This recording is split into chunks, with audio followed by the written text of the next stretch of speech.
사랑과 은혜 하나님, 하루의 첫 시작을 주님 앞에 나오게 하심에 감사드립니다. 어지러운 세상에 살아가며 하나님의 자녀라는 정체성을 잊지 않게 하시고 세상 가운데 주님의 사랑을 전하는 빛과 소금으로 살아가는 주님의 자녀가 되게 하여 주시옵소서. 이 시간 하나님의 말씀을 듣습니다.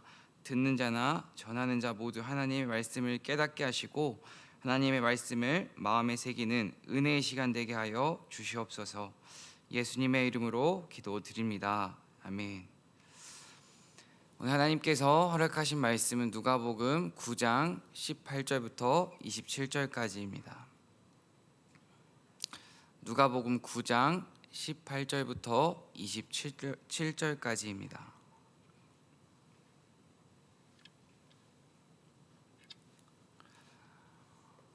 오늘 말씀을 다 같이 한 절씩 읽도록 하겠습니다. 읽겠습니다. 예수께서 따로 기도하실 때에 제자들이 주와 함께 있더니 물어 이르시되 무리가 나를 누구라고 하느냐? 대답하여 이르되 세례 요한이라고 하고 더러는 엘리야라 더러는 옛 선지자 중에 한 사람이 살아났다 하나이다. 예수께서 이르시되 너희는 나를 누구라 하느냐? 베드로가 대답하여 이르되 하나님의 그리스도 신이다 하니 경고하사 이 말을 아무에게도 이르지 말라 명하시고 이르시되 인자가 많은 고난을 받고 장로들과 대제사장들과 서기관들에게 버림받아 죽임을 당하고 제3일에 살아나야 하리라 하시고 또 무리에게 이르시되 아무든지 나를 따라오려거든 자기를 부인하고 날마다 제 십자가를 지고 나를 따를 것이니라. 누구든지 제 목숨을 구원하고자 하면 잃을 것이요 누구든지 나를 위하여 제 목숨을 잃으면 구원하리라. 사람이 만일 온 천하를 얻고도 자기를 잃든지 빼앗기든지 하면 무엇이 유익하리요? 누구든지 나와 내 말을 부끄러워하면 인자도 자기와 아버지와 거룩한 천사들의 영광으로 올 때에 그 사람을 부끄러워하리라. 내가 참으로 너희에게 이르노니 여기 서 있는 사람 중에 죽기 전에 하나님의 나라를 볼 자들도 있느니라. 아멘. 하나님의 크신 은총이 우리 가운데 가득하길 소망합니다. 예수님의 사역을 전반부와 후반부로 나누면 전반부는 병이 고쳐지고 죽은 사람이 살아나는 기적과 놀라운 일들의 연속이라고 할 수 있습니다. 하지만 예수님 사역의 후반부는 고난과 순환의 연속입니다. 예수님께서 고난의 골짜기로 들어가시기 전까지 예수님께서 제자들에게 가르치신 내용과 보여주신 삶을 저는 따뜻한 가르침이라고 요약하고 싶습니다. 예수님께서는 지금까지 여러 가지 비유를 통해서 하나님 나라를 가르쳐 주셨고 예수님을 믿는 사람은 나를 따르는 사람의 삶은 이렇게 살아야 한다고 방향을 제시해 주셨습니다. 또한 예수님께서는 소외받고 버림받은 이들의 손을 외면하지 않으셨습니다. 어느 누구도 관심을 주지 않던 이들의 손을 붙잡아 주시고 사회적인 통념을 어겨가면서까지 그들과 함께 식사를 하십니다. 이렇게 예수님께서 놀라운 사역을 행하시고 또 버림받은 이들과 소외받은 이들과 함께 하시면서 제자들과 군중들에게 그리고 지금 여기 앉아있는 우리에게 주고자 하는 메시지가 있습니다. 바로 22절과 23절입니다. 다시 한번 22절과 23절을 읽도록 하겠습니다.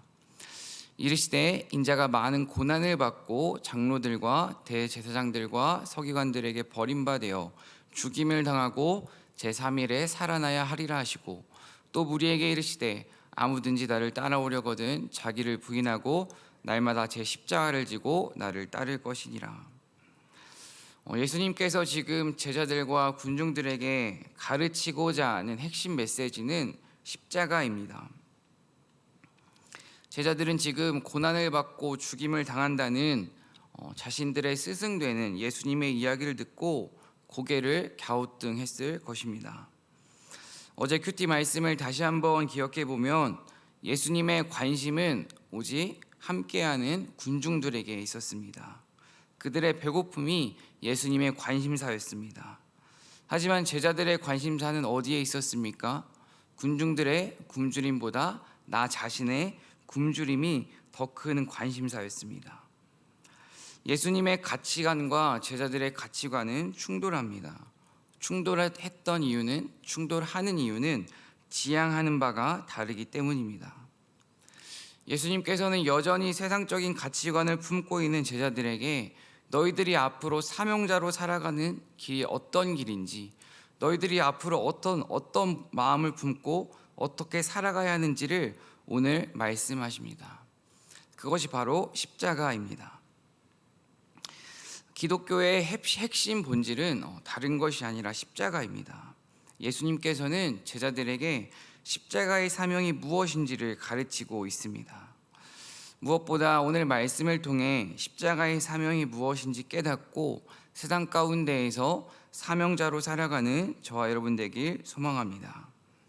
18절 말씀을 다시 한번 살펴보도록 하겠습니다. 예수께서 따로 기도하실 때에, 예수님께서는 오병이어의 기적이 일어난 후 따로 지금 기도하십니다. 군중의 환호 속에서 또 열광 속에서 같이 환호하고 열광하는 것이 아니라, 사람들의 박수와 칭찬을 누리는 것이 아니라 따로 떨어져 기도하십니다. 예수님께서 따로 떨어져 기도하신 이유에 대해서 우리는 질문해 볼 필요가 있습니다. 예수님께서 군중들과 같이 있지 아니하고 따로 떨어져 기도하신 이유는 결국 하나님의 음성을 듣기 위해서입니다. 그리고 하나님의 음성에 집중하기 위함입니다. 우리는 인생의 어려움 앞에서 또 위기 속에서 하나님께 기도하곤 합니다. 하지만 정말 결정적인 순간에 넘어지지 않고 쓰러지지 않기 위해서는, 내 뜻대로 선택하지 않고 하나님의 뜻을 묻기 위해서는 인생의 정점, 꼭대기 위에 서 있을 때에, 또 우리 인생 가운데 아무 문제가 없을 때에도 늘 항상 기도해야 합니다. 공부를 잘하는 친구들은 시험 기간에만 공부하지 않습니다. 평상시에도 꾸준히 공부합니다. 우리의 믿음 생활이 시험 기간에만 공부하는, 문제가 있을 때에만 기도하는 믿음 생활이 되지 않기를 소망합니다. 문제 앞에서만, 위기 앞에서만, 선택의 갈림길 앞에서만 하나님께 매달리고 기도하는 것이 아니라, 아무 문제가 없을지라도, 위기가 없을지라도, 일이 잘 풀릴지라도 언제나 항상 주님 앞에 나와 기도하는 저와 여러분 되길 간절히 소망합니다. 꾸준히 기도하는 사람만이 세상 가운데에서 사명자로 살아갈 수 있습니다. 18절 후반부를 살펴보면, 기도를 하신 후에 예수님께서는 이제 제자들에게 질문을 하십니다. 예수님께서는 제자들에게 무리가 나를 누구라고 하는지를 물어보십니다. 예수님께서 무리가 나를 누구라고 하는지 물어보신 이유에 대해서 우리는 질문해 보아야 합니다. 누구라고 말하느냐에 따라서 그들의 신앙이 어떤 신앙인지 알 수 있습니다. 이것에 대해서 조금 더 구체적으로 이야기를 해보겠습니다. 예수님을 선생님이라고 말하는 사람은 예수님께 지식을 가르쳐 달라고 할 것입니다. 예수님을 의사로 고백하는 사람은 예수님께 병을 고쳐달라고 말을 할 것입니다. 또 예수님을 문제 해결자로 생각하는 사람은 예수님께 나의 문제를 해결해 달라고 요구할 것입니다. 예수님을 정치 지도자라고 말하는 사람은 예수님께 권력을 달라고, 지금 이 부조리한 현실을 엎어달라고 요구할 것입니다. 내가 예수님을 누구라고 말하느냐에 따라서 우리의 신앙이 올바른 신앙일 수도 있고 잘못된 신앙일 수도 있습니다. 지금 나는 예수님을 누구라고 고백하고 있습니까? 유일한 구원자요 살아계신 하나님의 아들입니다. 죽을 수밖에 없는 나를 건져주신 분입니다 라고 고백하고 계십니까? 문제 해결자, 위로자, 나와 함께 하시는 분, 이렇게만 고백하는 것이 아니라 나의 유일한 구원자, 나의 유일한 참 소망이라고 고백하는 저 여러분 되길 간절히 소망합니다. 19절 말씀을 다시 한번 같이 읽도록 하겠습니다. 대답하여 이르되 세례 요한이라 하고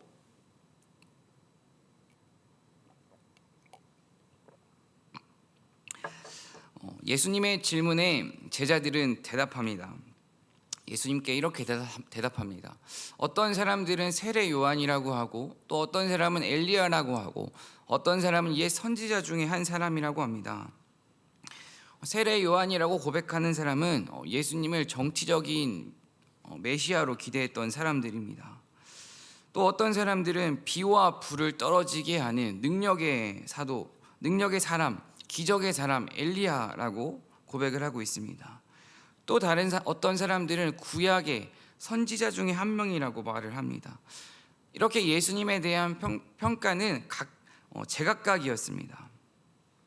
그런데 정말 중요한 것은 사람들이 어떻게 평가를 하든 지금 예수님의 관심사는 사람들보다는 제자들이 예수님을 어떻게 생각하고 있느냐에 더 관심을 두셨습니다. 20절입니다. 예수께서 이르시되 너희는 나를 누구라 하느냐? 지금 예수님께서는 사람들의 평가도 중요하지만 제자들에게 너희는 나를 누구라고 하느냐라고 질문하고 계십니다.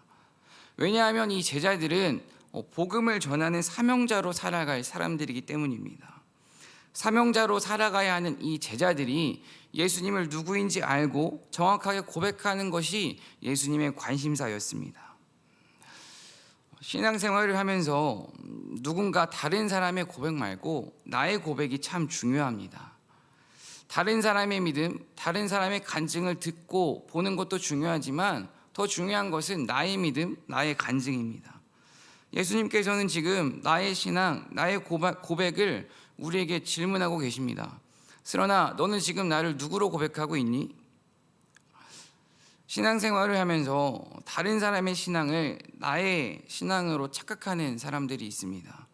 부모의 신앙을 나의 신앙으로, 친구의 신앙, 사역자의 신앙, 목자의 신앙을 나의 신앙인 것처럼 착각하는 사람들이 있습니다. 부끄럽지만 저는 이 착각을 크게 했었습니다. 중고등학교 시절 부모님이 신앙이 있으니까 그냥 괜찮다고 생각했었습니다. 또 신학교에 가서는 친구들이 믿음이 있으니까 나도 믿음이 있는 것처럼 생각을 했었습니다. 친구들이 아멘하면 나도 따라서 아멘하고, 성경 읽으니까 나도 같이 성경 읽고, 기도실 가니까 따라서 같이 기도실 가고. 하지만 우리가 기억해야 하는 것은 누군가를 따라서 하는 신앙은 결코 나의 믿음, 나의 신앙이라고 말할 수는 없습니다. 위기 앞에서, 문제 앞에서 다른 누군가의 신앙이 나의 믿음을, 나의 신앙을 책임져 주지 않습니다. 오직 나와 하나님 사이의 관계가 깊어야만 위기와 고난을 이겨낼 수가 있습니다. 지금 베드로는 예수님을 이렇게 고백합니다. 하나님의 그리스도이십니다. 이 하나님의 그리스도이십니다를 영어 성경으로 살펴보면 그리스도 앞에 더라는 정관사가 붙습니다. 그리스도는 기름 부음 받은 자를 의미합니다. 하나님께서는 삼손에게도 기름을 부어주셨고 다윗에게도 기름을 부어주셨습니다. 하지만 지금 정관사 더가 붙어 있다는 것은 예수 그리스도는 삼손과 다윗과 동일한 존재가 아니라는 것입니다. 절대자임을 의미하고 있습니다.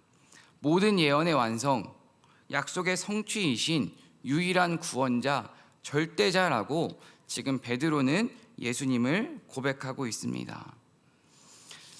우리 또한 예수님을 유일한 절대자라고 고백하며 우리의 신앙 가운데, 우리의 인생 가운데에 오직 유일한 구원자 한 분만을 믿고 따르는 저와 여러분 되길 간절히 소망합니다. 21절입니다. 베드로의 대답을 들은 예수님께서는 이 말을 아무에게도 하지 말라고 하십니다.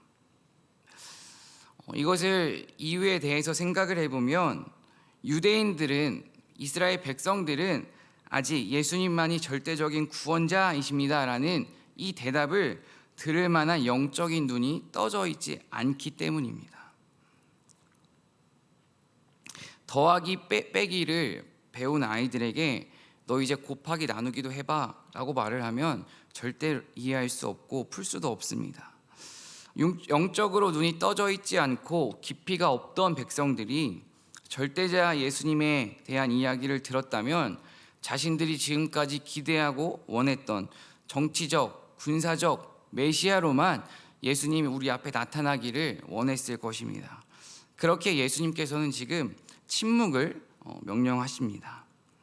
22절을 다 같이 읽도록 하겠습니다. 이르시되 인자가 많은 고난을 받고 장로들과 대제사장들과 서기관들에게 버림받아 죽임을 당하고 제3일에 살아나야 하리라 하시고, 예수님께서 많은 고난을 당하고 죽임을 당한 이유가 무엇일까요? 예수님께서 정말 힘이 없어서 죽임을 당하신 것일까요? 예수님께서 힘이 없어서 죽으신 것이 아니라 하나님의 계획이었기 때문에 죽임을 당하셨습니다. 요한복음 10장 17절에서 18절 말씀을 제가 읽겠습니다. 아버지께서 나를 사랑하신다. 그것은 내가 목숨을 다시 얻으려고 내 목숨을 기꺼이 버리기 때문이다. 아무도 내게서 내 목숨을 빼앗아 가지 못한다. 나는 스스로 원해서 내 목숨을 버린다. 나는 목숨을 버릴 권세도 있고 다시 얻을 권세도 있다. 이것은 내가 아버지께로부터 받은 명령이다. 예수님께서는 힘이 있었지만, 목숨을 얻고 버릴 능력도 권세도 있었지만 이 힘과 능력을 사용하지 않으셨습니다. 힘이 있었지만 사용하지 않은 이유는 아버지께로부터 받은 명령이 십자가 죽음이었기 때문입니다. 힘을 쓸 수 있지만 쓰지 않고 자신의 목숨을 내려놓습니다. 자신의 죽음만이 죄를 해결할 수 있는 유일한 방법임을 알았기 때문입니다. 하나님의 아들 예수 그리스도의 목숨을 내놓는 그 십자가만이 우리 모두를 억누르고 있는 그 죄를 해결할 수 있는 유일한 방법이었습니다. 죄는 눈에 보이지 않지만 엄청난 힘이 있습니다. 이 죄라는 악을 선으로 이겨야 합니다. 죄를 이길 수 있는 힘은 오직 예수님의 십자가 보혈뿐임을 믿고 나아가는 저와 여러분들에게 간절히 소망합니다. 악을 선으로 이긴 사건, 그것이 바로 십자가 사건입니다. 예수님께서는 이제 조금 더 구체적으로 제자가 된다는 것이 무엇인지를 말씀해 주십니다. 23절입니다. 함께 읽겠습니다. 또 무리에게 이르시되 아무든지 나를 따라오려거든 자기를 부인하고 날마다 제 십자가를 지고 나를 따를 것이니라. 예수님을 따르고자 하는 제자들에게, 사명자들에게 요구되는 것은 자기 부인입니다. 신앙생활이란 나는 죽고 예수로 사는 과정입니다. 쉽게 말해서 내 뜻, 내 욕심, 내 감정, 내 생각을 내려놓고 예수님의 뜻을 끊임없이 채우는 것이 신앙생활입니다. 바울은 갈라디아서 5장 24절에서 이렇게 말합니다. 그리스도 예수께 속한 사람은 정욕과 욕망과 함께 자기 육체를 십자가에 못 박았습니다. 나는 죽고 예수로 산다는 것은 내가 잡고 있던 운전대를 예수님께 드리는 것입니다. 인생의 주도권을 내가 아니라 주님께 드리는 것입니다. 그렇다면 지금 내가 예수님께 드려야 하는 운전대는 무엇입니까? 지금 내가 예수님께 드려야 하는 주도권은 무엇입니까? 어떤 사람에게는 그것이 자녀일 수도 있습니다. 어떤 사람에게는 성공일 수도 있습니다. 어떤 사람에게는 물질일 수도 있습니다. 쾌락일 수도 있습니다. 이렇게 모두에게는 각자만의 죽여야 하는 그 십자가가 있습니다. 조금 더 구체적으로 이야기를 해볼까요? 나의 십자가를 진다는 것은 결코 쉬운 일이 아닙니다. 쉬운 일이 아닌 이유는 십자가를 진다는 것은 적당한 고통, 적당한 어려움이 아니기 때문입니다.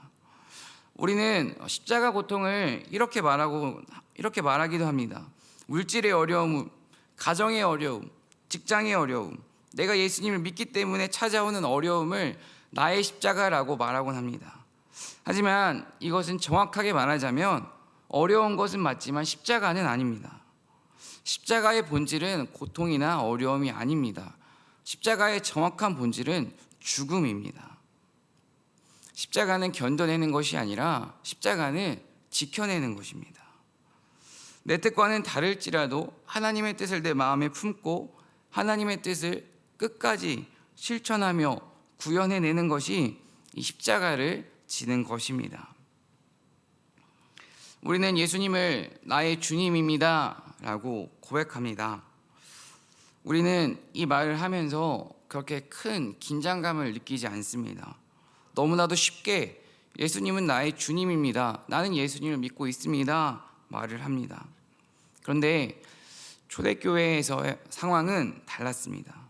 나의 주님, 이 퀴리오스라는 호칭은 로마 황제에게만 적용되던 단어였습니다. 이러한 시대 가운데에서 예수님을 나의 주님이라고 고백한다는 것은 목숨을 거는 행위였습니다.